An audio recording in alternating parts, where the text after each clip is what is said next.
запрошення. На жаль, я не володію українською, so I will be speaking in English. And the theme is constructivism. That is not the constructivists who are Soviet artists of the 1920s. The constructivism today is the school of international relations theory. And as you know, there are basically three approaches in international relations: realism, institutionalism, and constructivism. And they differ in terms of their assumptions about how the world works, the essence of global society. Is it based on conflict, a zero-sum game where somebody's security comes at the expense of somebody else's security? That's realism. Or is it based on institutions through which states cooperate, which is a positive-sum game, a win-win situation where both sides can benefit? That's liberal institutionalism. And the third approach is constructivism, which focuses on the possibility of dialogue and the creation of intersubjective identities, that identities come through interactions between political actors. And each approach focuses on a different type of evidence. Realists look at power, hard power. How many tanks, how many guns, how much GDP, how much population does a country have? That is the basis of security. For institutionalists, they look at economic interests, which come through commerce and investment and require cooperation, not conflict. And constructivists look at identity discourse. They look at the language. In particular, they tend to look at the language of leaders, and but also look at the language of non-state actors. That for constructivists, international security is not only produced by the state, it's produced by ordinary people, by all kinds of different social actors. Institutionalists focus on the role of norms, of laws, and of international organizations like the World Trade Organization, like the United Nations. And realists, in their analysis, in their methodology, they focus on the study of wars and the threat of war and preparation for war. Balance of power is a key concept for realists. How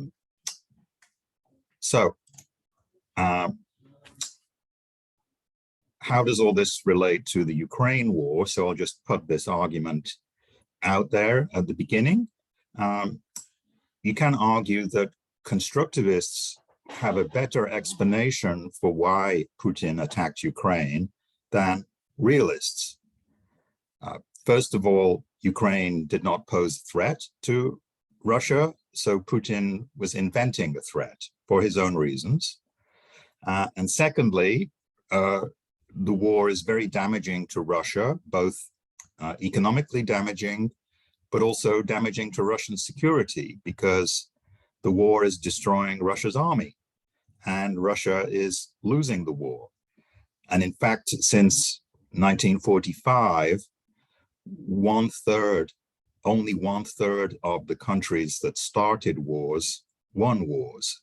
So 2/3 of the aggressors lose the war. And this was not true before 1945. It was the opposite. Before 1900, 2/3 of countries that started wars won wars. So I think a realist explanation of war, especially since 1945, is not a very good explanation. So a constructivist would argue that Putin started the war because of his understanding of Russian identity and Ukrainian identity.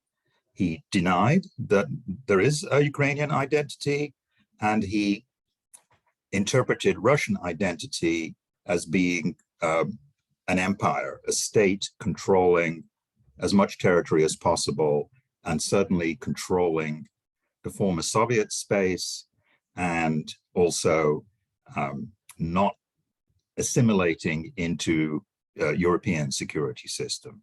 So those were the concepts of Putin which led him to the war, and it was nothing to do with the realist calculation of power, and nor of economic calculation of interests. It was to do with identity.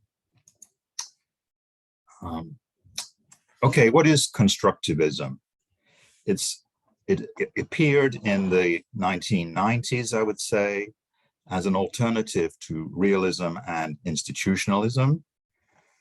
Realism was too pessimistic, and it didn't reflect the way the world had changed in the second half of the 20th century, away from war.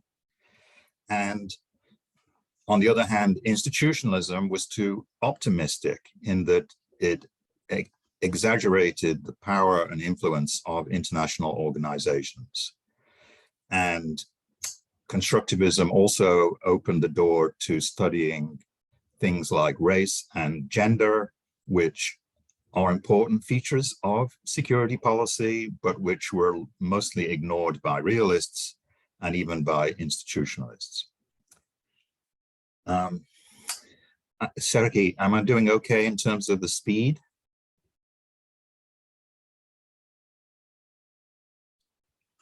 I assume everything is okay.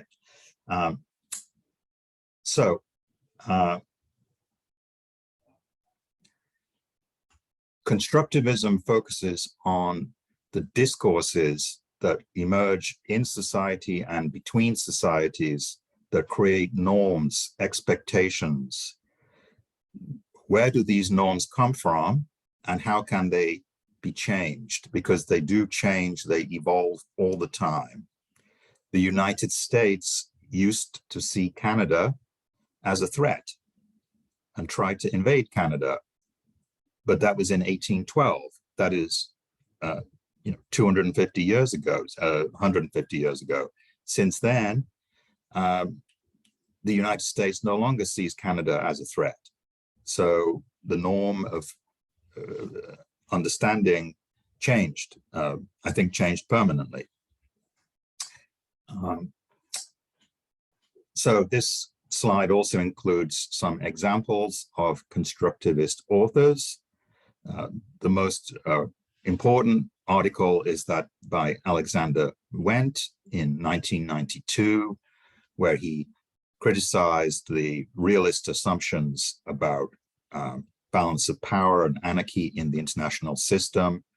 But Ted Hopf is also an influential constructivist, and he is also a specialist in the former Soviet Union. So he has published quite a lot on Soviet and Russian foreign policy. I gave one example of an article he wrote about Crimea, Krimnash. Next slide.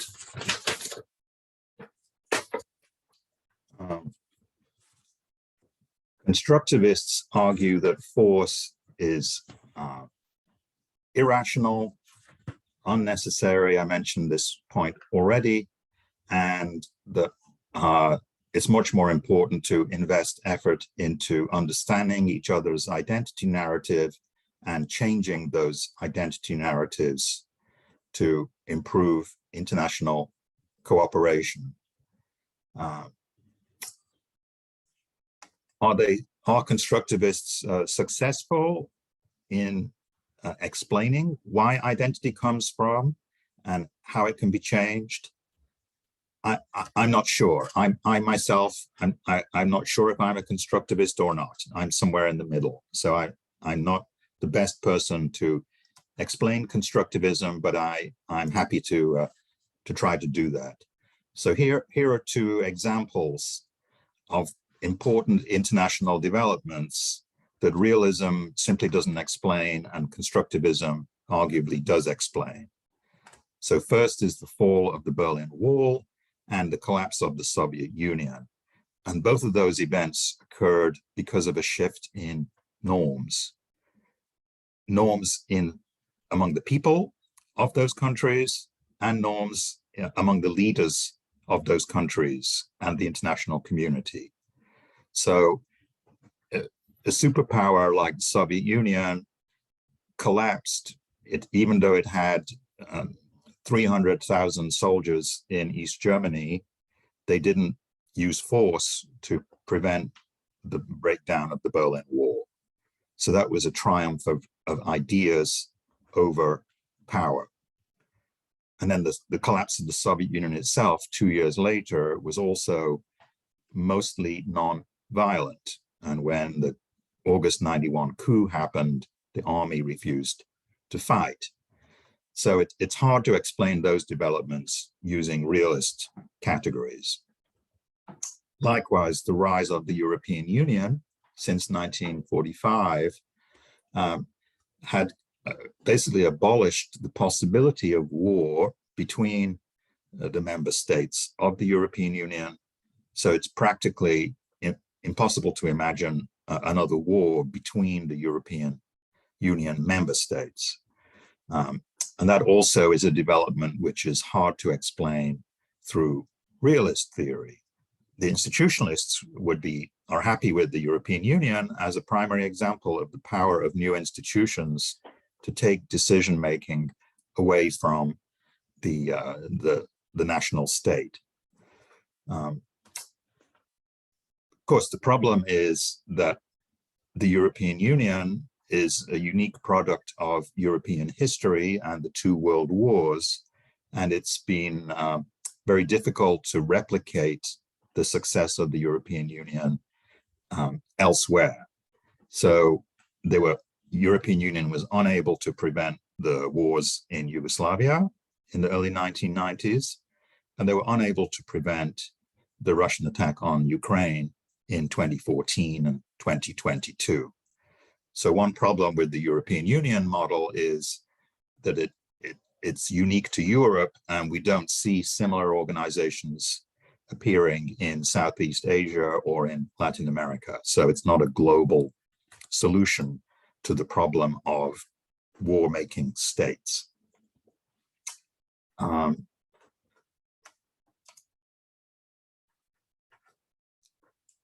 constructivism as an intellectual movement in political science reflected developments in other social sciences. So in sociology and literature, we had the rise of postmodern critical theory, heavily influenced by Michel Foucault.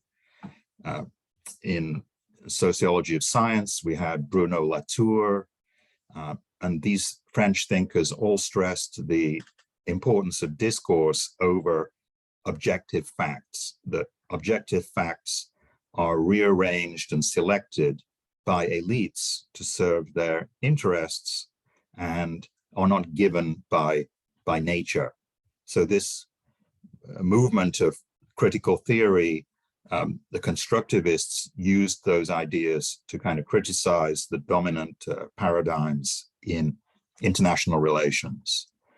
And an interesting example from American domestic politics is the psychologist George Lakoff with his theory of framing, the importance of framing, the language you use to create assumptions about what the problem is and how to solve the problem.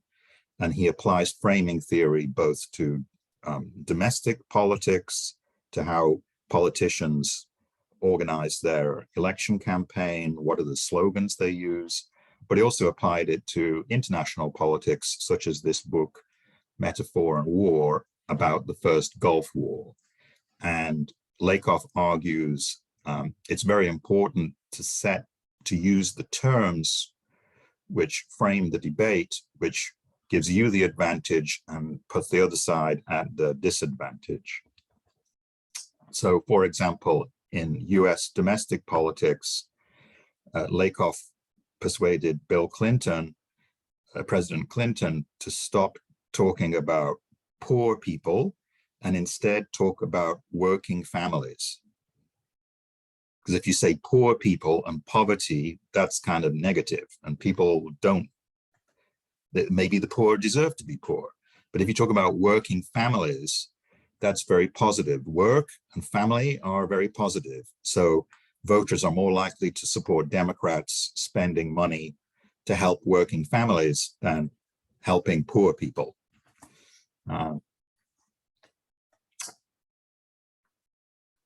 Okay. Another influential academic source was new work on nationalism by Benedict Anderson, which came out in 1983. And Anderson really revolutionized, I think you can say, the approach to national identity and nationalism. He said, it's new, it's not old, it's not based on pre-existing linguistic or religious identities. It's a product of the 19th century. It's a product of industrial capitalism. It's a product of print capitalism, the spread of literacy, the spread of newspapers. Moreover, he argued the real nationalism first emerged not in Europe, but in Latin America, in the wake of the collapse of the Spanish and Portuguese empires. So this approach, focusing on the way that language and images have created new identities, which are imagined communities. As I said, really, now I think it dominates the way that people in the West, Western academia understand nationalism. And by saying these communities are imagined, Anderson is not saying they are imaginary. He is not saying they don't exist. What he's saying is the opposite. He's saying that a new nation like Brazil or Indonesia is just as powerful and real as a so-called old nation. That the so-called old nation is in fact also just as new as the new nation. It's just they pretend they're not new.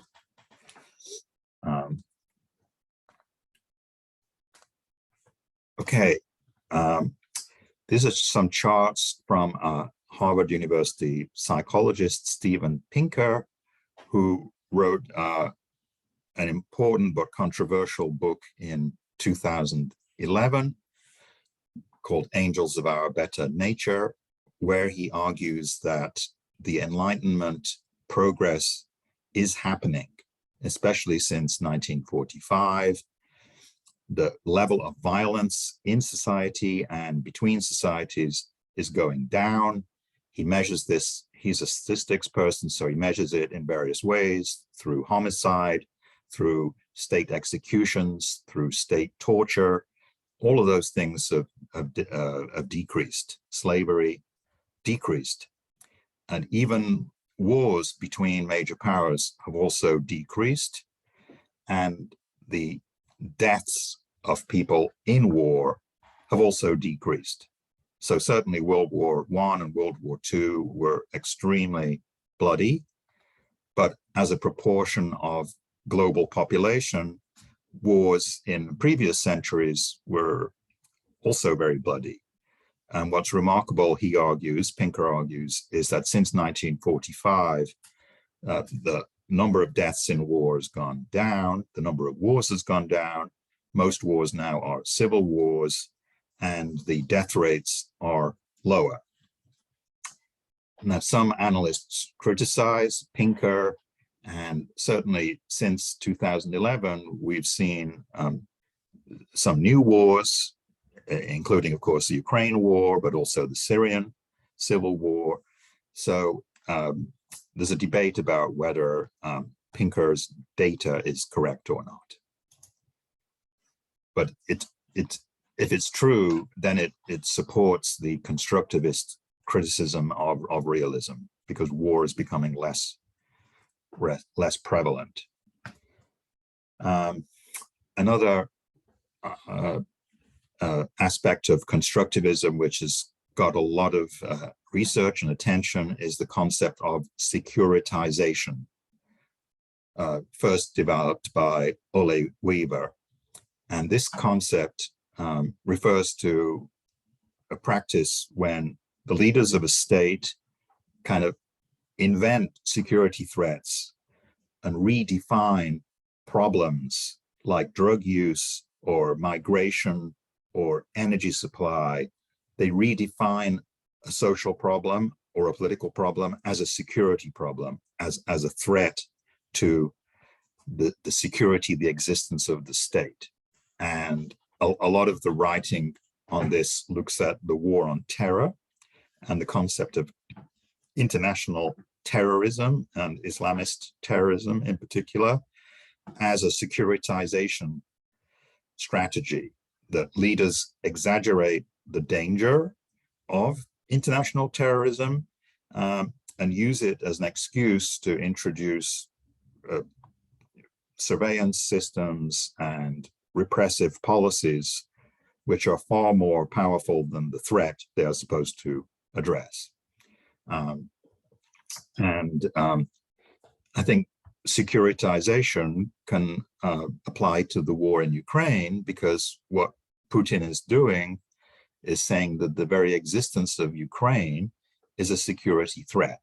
So Putin is perhaps the world's biggest securitization advocate, because he's reducing everything to existential threat to Russia. So again, this is something I think where constructivism gives us more tools to analyze what's happening than realism.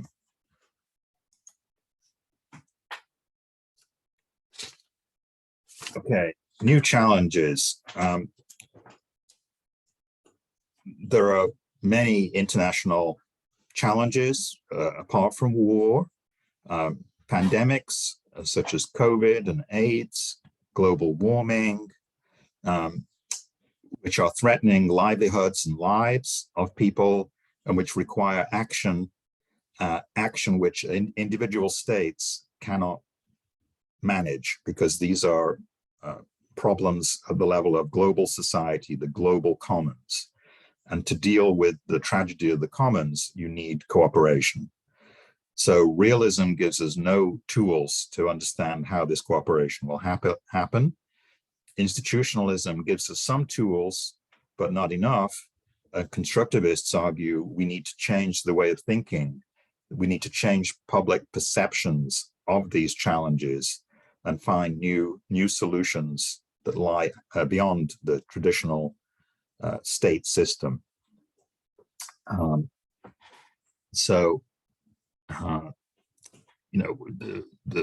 We can talk about climate change, about the Montreal Protocol, which banned chemicals attacking the ozone layer as a success, but efforts since the Kyoto Protocol of 1997 to promote global action on climate change have been much less successful.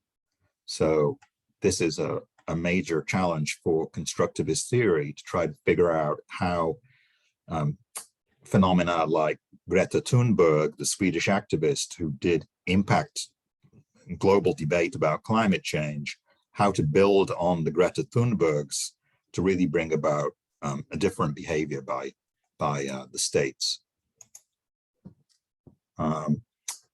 Moving on to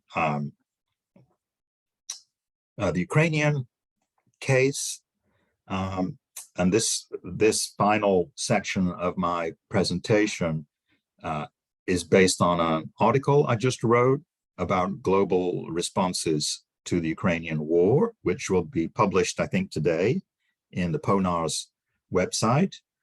And this article analyzes what's happened in the global South. And basically, my argument is that the West is pretty united behind Ukraine in this war, but the global South is mostly neutral.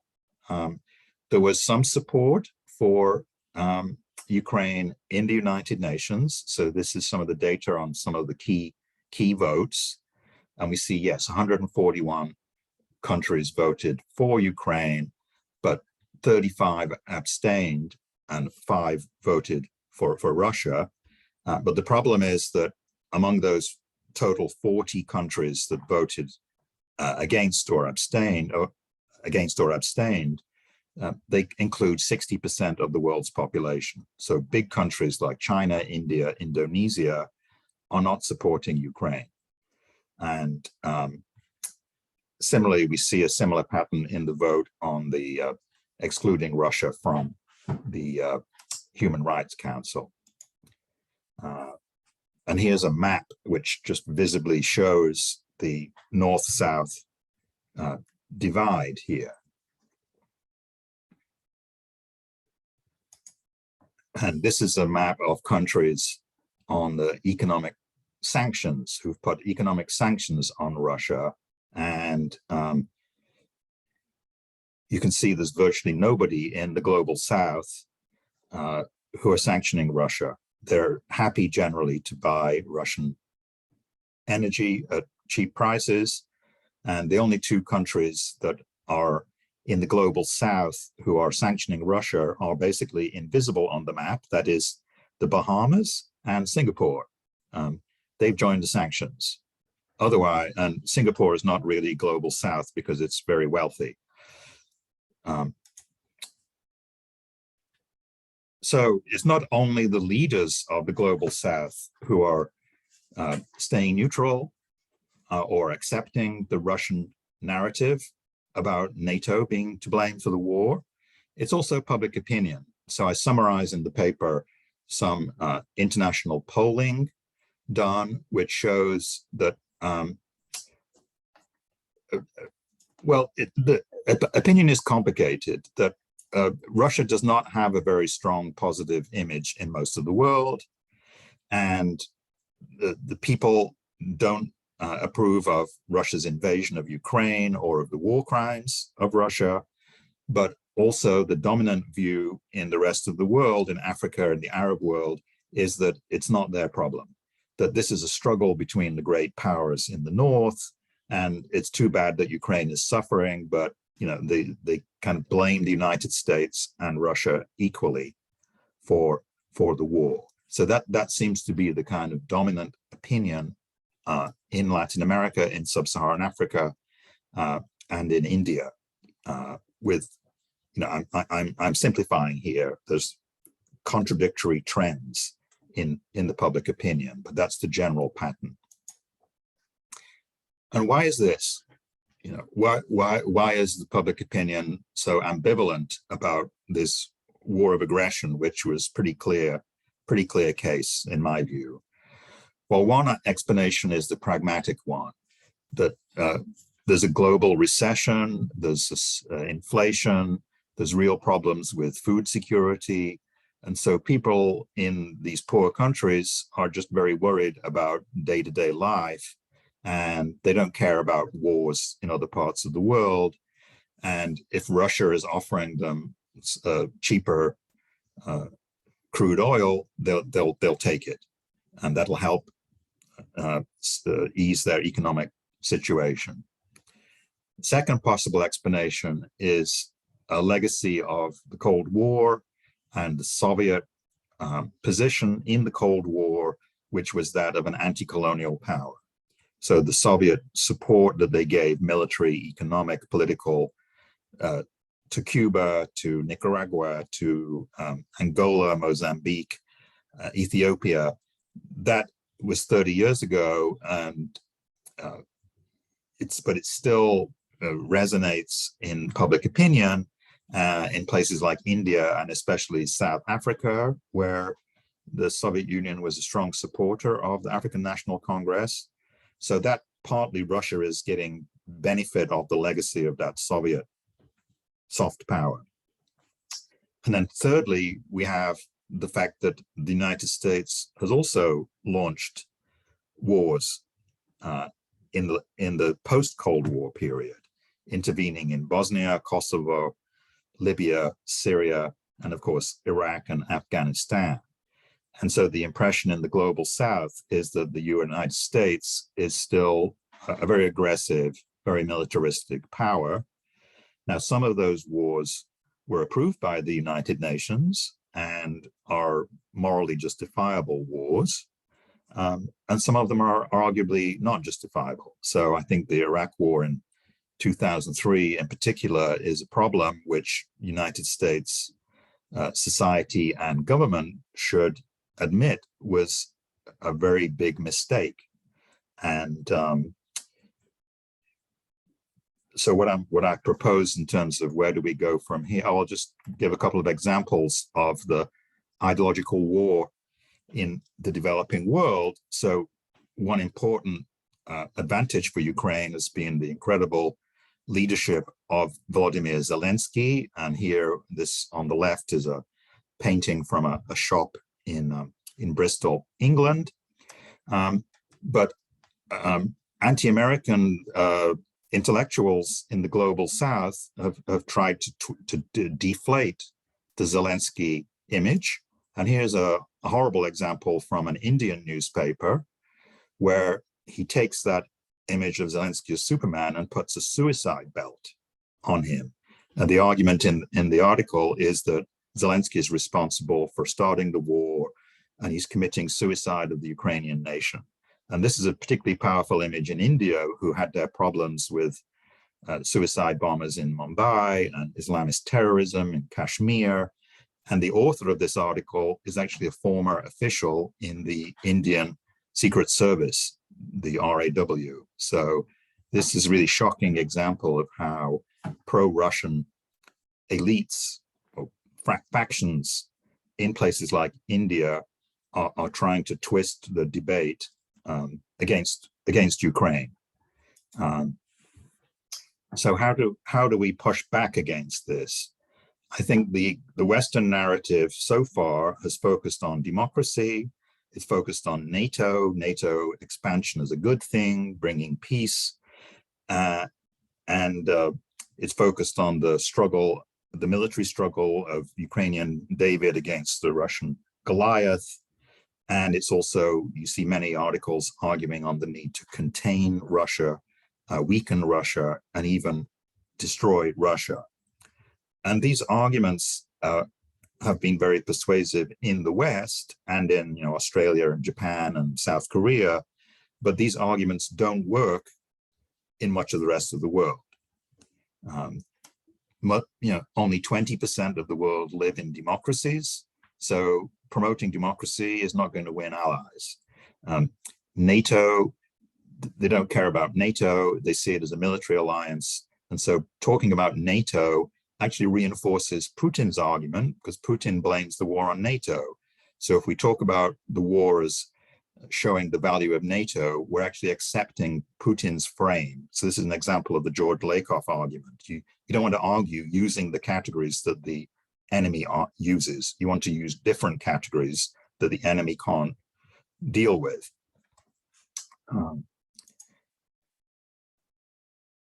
So I would say the arguments that work best in the global South are ones that focus on state sovereignty, on military aggression, on the suffering of civilians, war crimes, the threat of nuclear war. Those are arguments where there's very strong support in the global South. And I think we can also reframe it as Russia as a colonial power. So I will end on that point and invite questions and comments.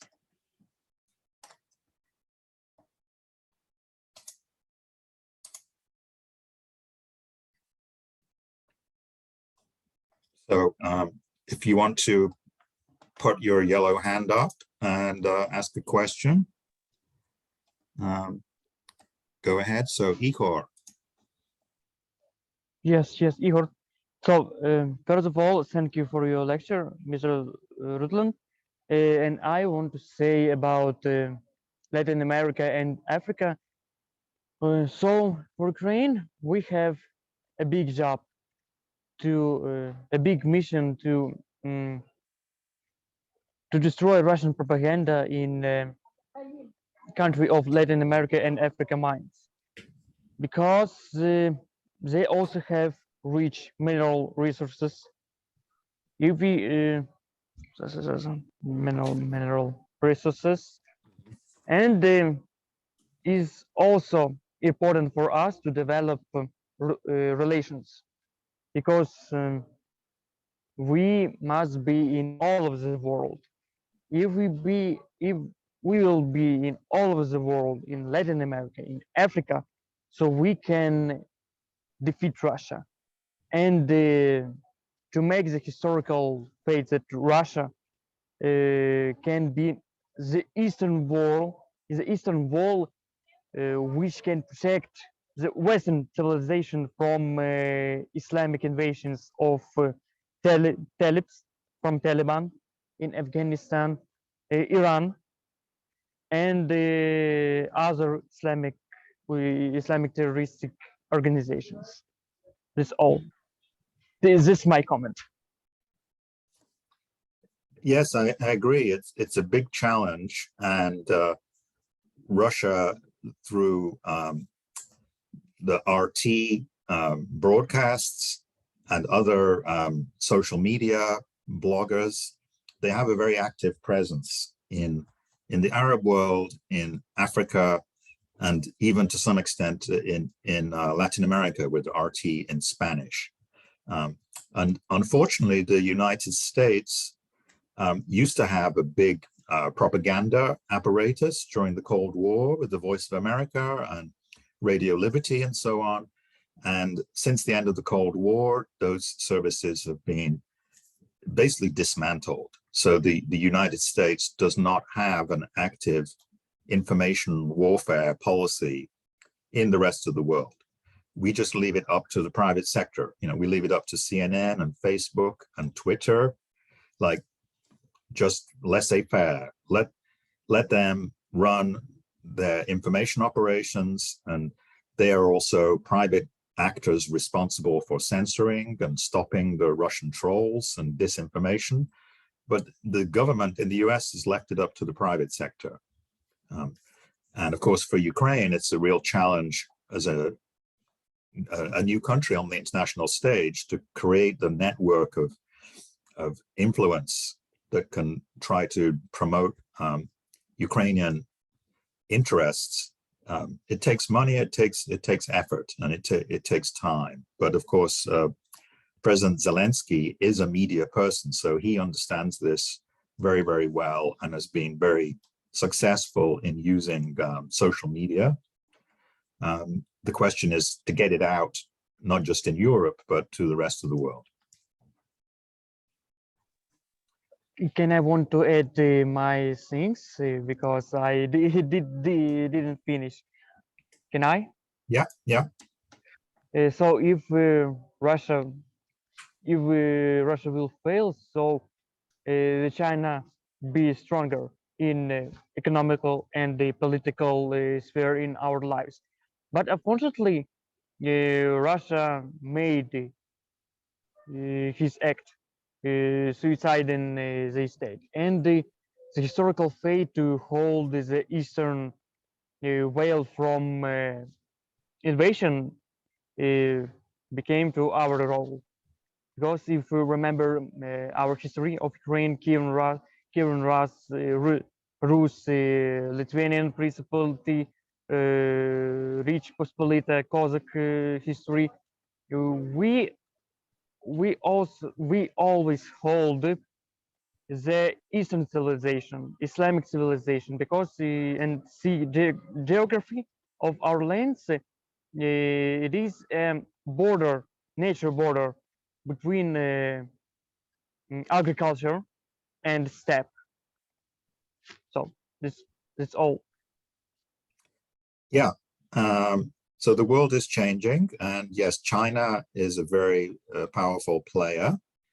And so China is the key player because it's so important to Russia economically. And so, and the Chinese leadership, they're authoritarian, they repress political opposition, but I think they're quite rational, more rational than Putin for sure. And so the China can see that this war is now very bad for China, right? Economically and politically. And so one hope is that the Xi Jinping will just tell Putin to stop the war. You know, I don't know if he's tried to tell him privately, but it's so damaging to China now that this war is continuing, damaging economically because of the oil price increase, damaging politically because of all the bad publicity. It's reunited the West and so on and so forth. So and China has always insisted on the importance of sovereignty, right? Because they want to take back Taiwan. So it's like it's an absolute principle for them to respect the territorial integrity of states. And Putin's attack on Ukraine is directly opposing China's interests in insisting on their sovereignty over Taiwan. So this is a topic for another lecture, really, but it's a very important topic. I think China is the key player in terms of the global South. So we have Grinyuk with a hand up. Anastasia? Yeah, so I do have a question. And so you discussed these two factors, the economical factor and the factor of the Russian propaganda in Latin American and African countries. So what do you think is more important, the propaganda that we can defeat, or it's more economical factor? Because as I see it, when it's not war in your country and when you're hungry, it doesn't really matter where to take money from and what to do, because it's I mean, it's hard for us to understand those countries where people are struggling with food or with energy that much. So I don't think that propaganda or like Western propaganda will help with that. Yeah, that's a good question about the relationship between economic interests and moral principles. I mean, in Europe, I think we do see that the moral principles are holding back the economic interests, because the economic interests of Europe would be to force Ukraine to give in to Russia, because the Europeans are paying 5 times as much for their gas as they did a year ago. So that Europeans are hurting economically, but their governments are willing to pay the price in order to try to cut back on the flow of money to Russia. And the public is supporting that. So in Europe, there's a kind of conscious policy of accepting some economic sacrifice in order to stop Russia. But when you go to the global South, the moral arguments are less important. And I agree with Anastasia that the economics is dominant. So a place like India, they've radically increased their purchases of Russian oil because Russia is giving them at one point $35 a barrel discount. Now I think it's down to $20 a barrel discount. But if oil is $90 a barrel and you're getting it for $60, that's a real help. So that's why India has increased its oil purchases, just for pragmatic reasons. But the counter argument is that the solution to high oil prices and high food prices is to end the war.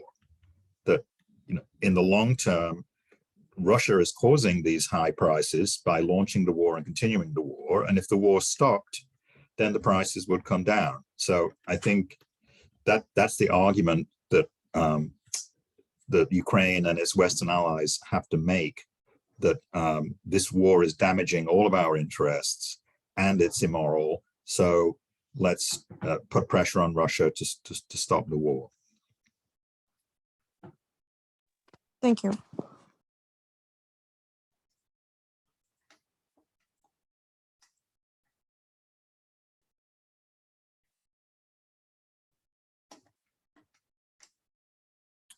Anybody else?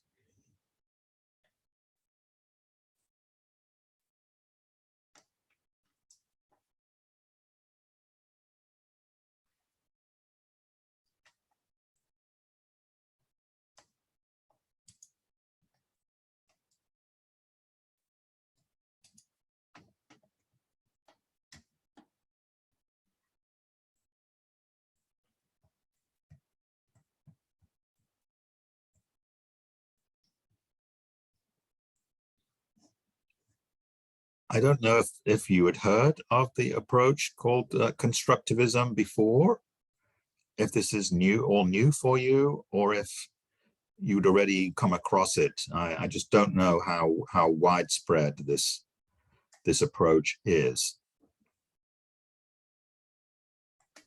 We did learn constructivism at least our Faculty of International Relations.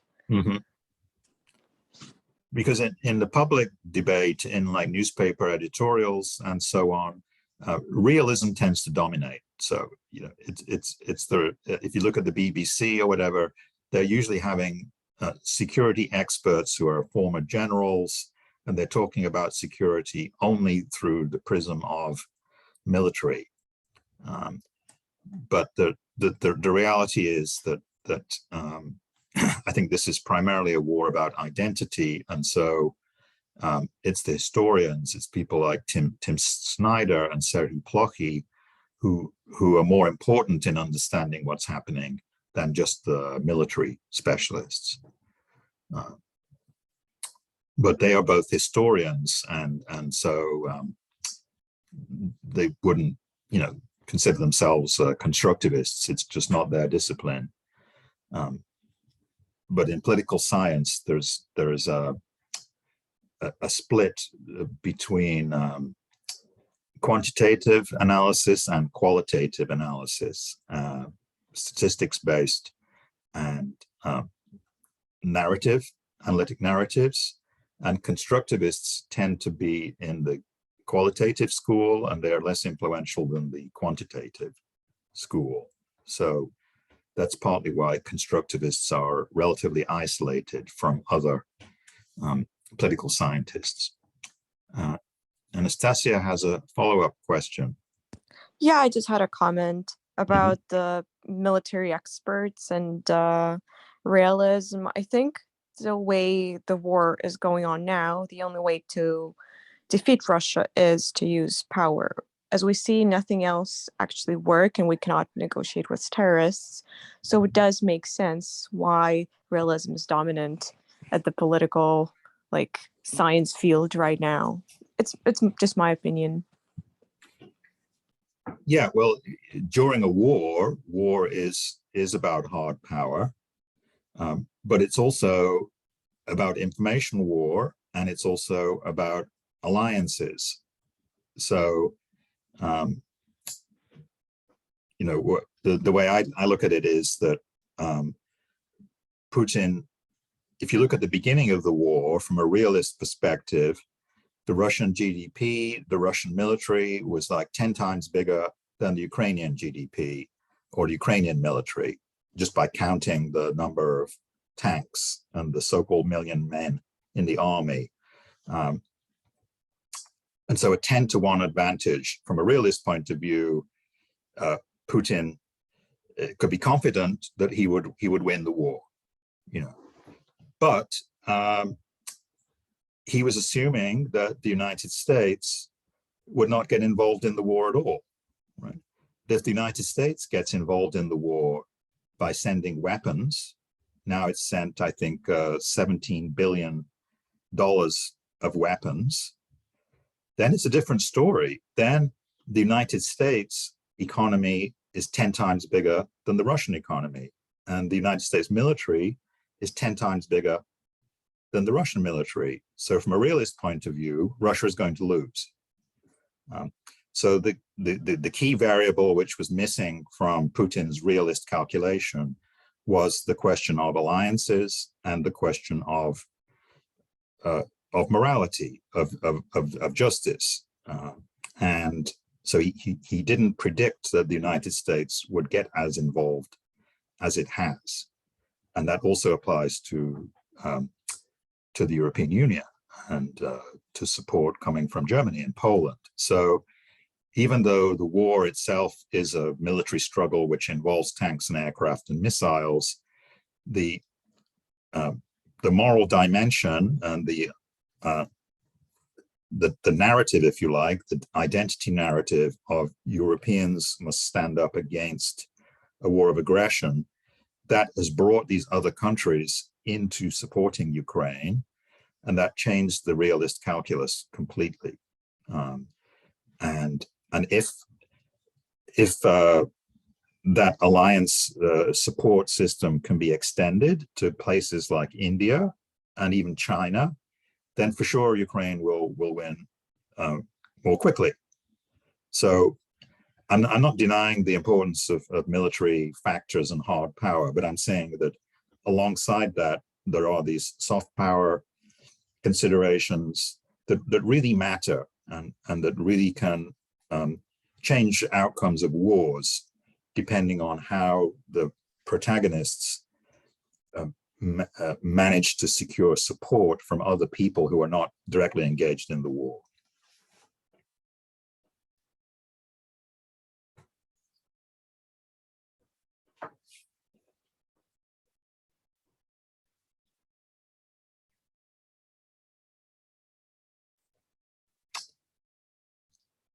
Any other questions?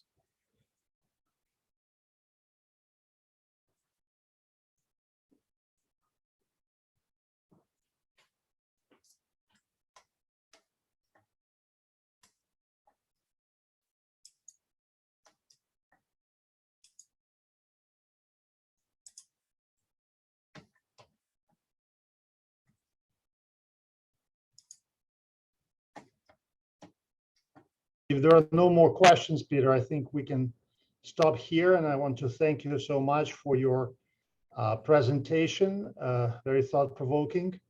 And thank you for everyone who attended our lecture today. Thanks a lot, and please be safe. Бережіть себе. Всього найкращого вам.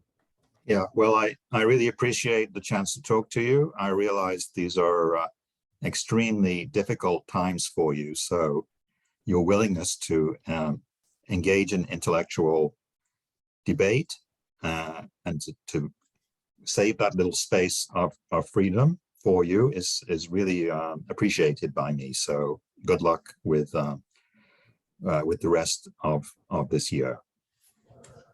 Thank you. Thank you. Thank you. Thank you. Thank you. Bye-bye.